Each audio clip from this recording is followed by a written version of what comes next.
ville est en pleine transformation. Il y a des enjeux nouveaux qui ont émergé ces dernières décennies.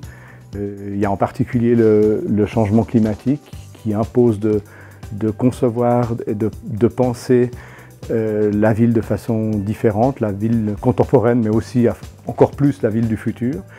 Et puis l'autre dimension qui est absolument centrale dans les transformations actuelles de la ville, c'est les inégalités sociales qui se creusent.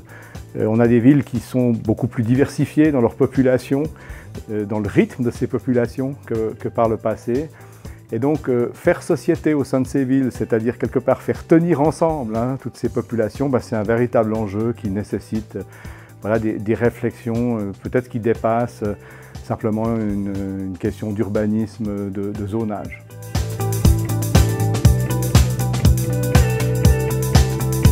Les rythmes urbains aujourd'hui, finalement les villes vivent avec des variations d'intensité selon les moments de la journée, selon les périodes de l'année.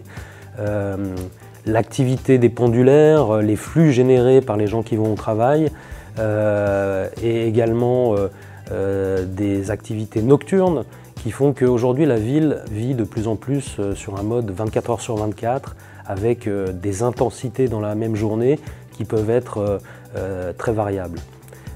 Nos villes sont également de plus en plus des villes événementielles. De plus en plus d'événements, de manifestations sont organisés dans les villes.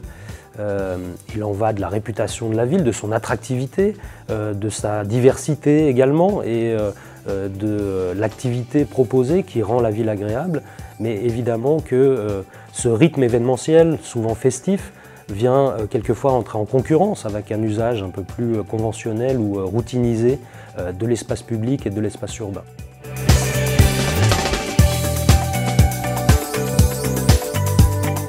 Concilier les contraires de la nuit, c'est essayer de faire vivre ensemble la ville qui dort, la ville qui travaille, la ville qui s'approvisionne, la ville qui s'amuse. On a été dans des villes qui fonctionnaient 16 heures sur 24, qui fonctionnaient de manière très séparée. Les activités étaient séparées dans l'espace et dans le temps. Aujourd'hui, il y a une espèce d'hybridation des pratiques, des usages, des activités, qui fait que l'aménageur est obligé de réfléchir à des modes de conciliation pour éviter que les interactions entre activités ne créent des conflits, des désagréments.